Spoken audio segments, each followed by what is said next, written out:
There is something to note before we get started. When I'm making the video, I say that these 4 screws in the back here, I'm going to use them to mount through a plate onto here. Turned out they weren't long enough. I couldn't find anything that looked like these existing screws, but I did find that this small 256, so number 2, 56 thread per inch, actually will self-tap its way right in where those screws were, and it holds very nicely. And I had to use these, and they are about they're just short of half an inch, not quite half an inch long. So you don't want to get them too long because it'll hit on the other side here and break your plastic. So you can check that out and make sure. It depends what caliper you're using, but you may have a problem with that. So let's get going. We'll go to the shop and I'll show you how I did this. Before I describe how I did this, let's take a look at the finished project. I've got my drill chuck in here, and if I wind back, we stop right there. That's as far as I can go. If I go any farther, it'll kick out the sleeve and my drill chuck will fall out. So knowing that, I can now adjust this so it's at an appropriate position.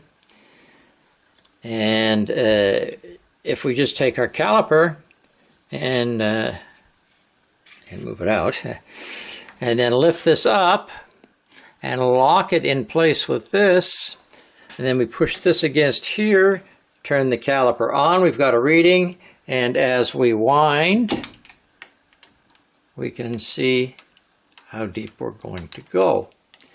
Now there's an advantage to doing it this way. Now admittedly, when you wind back, well, we're not going with it and we stay the same here. But it's not easy to start over, you push back.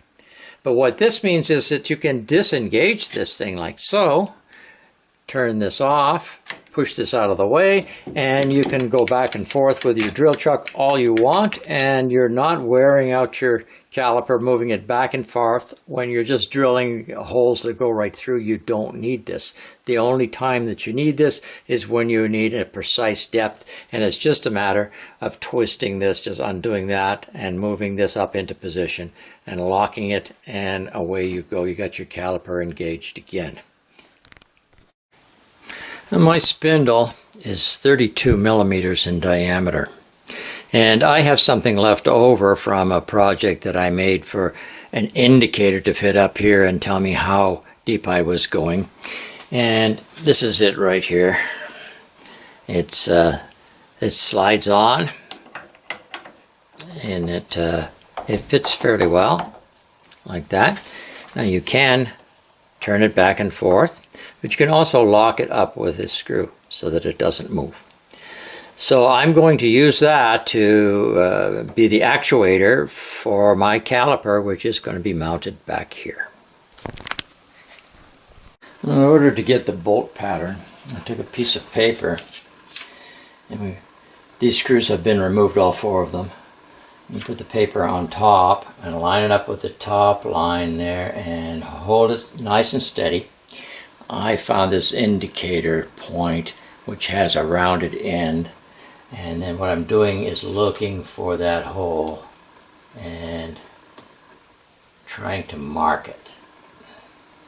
And we did get a mark there, and then on the other side, right around in here somewhere,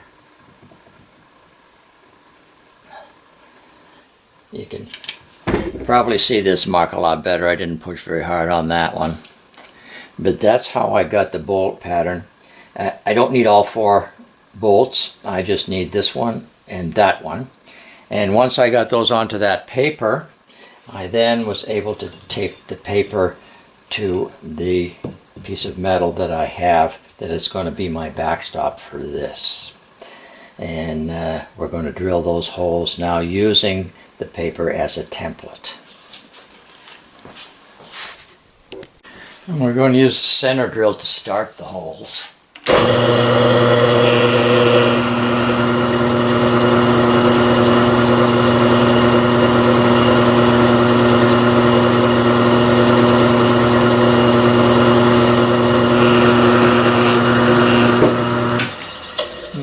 as we've got a good mark there, we're okay.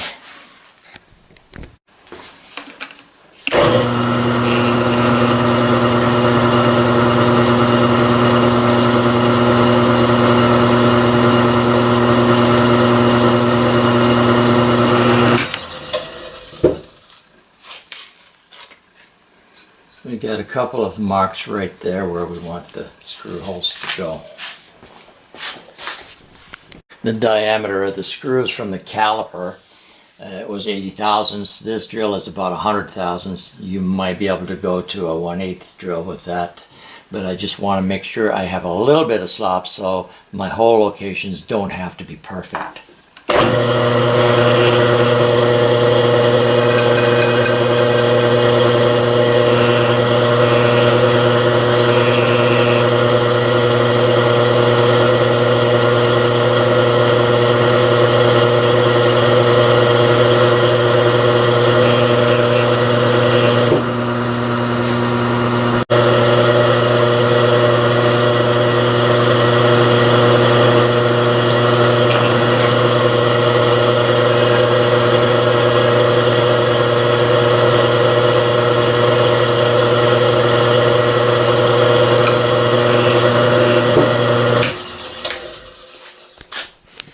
Now the screws that came out of the back of the caliper aren't quite long enough to go through this 1/8 material and grab a hold on the other side, so I'm going to take about 60 thousandths off here. We're going to counter bore down about 60 thousandths, and we've got our self zeroed out here. We're going to come down 60 thousandths.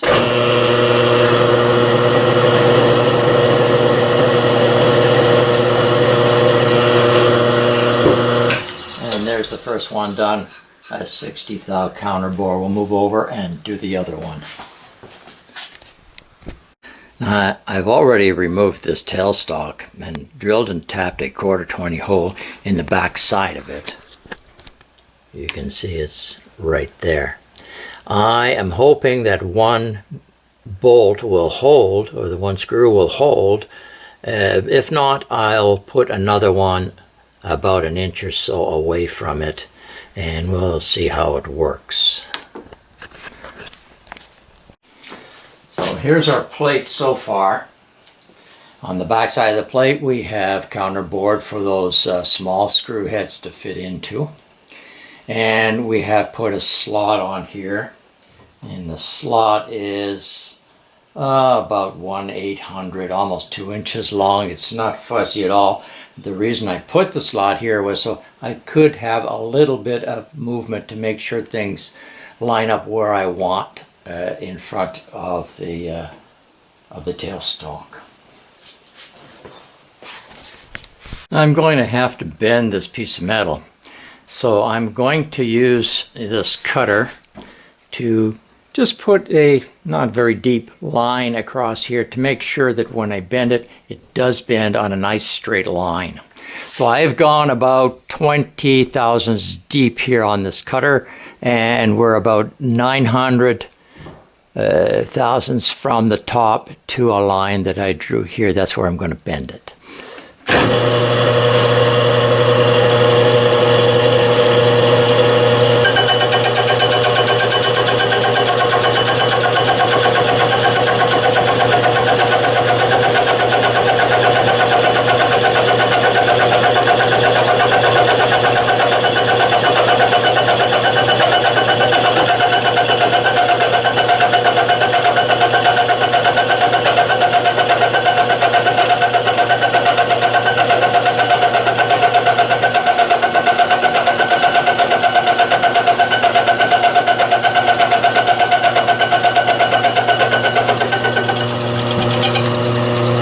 That's looking pretty good. I think we ought to be bending pretty good along that line.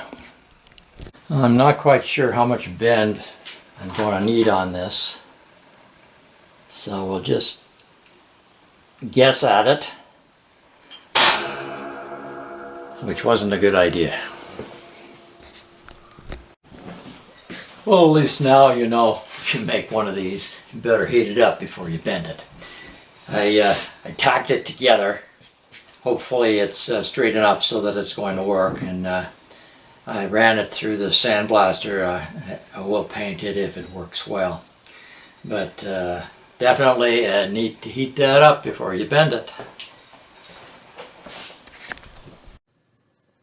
If you'd like to be notified of other new modifications, please click on the subscribe button.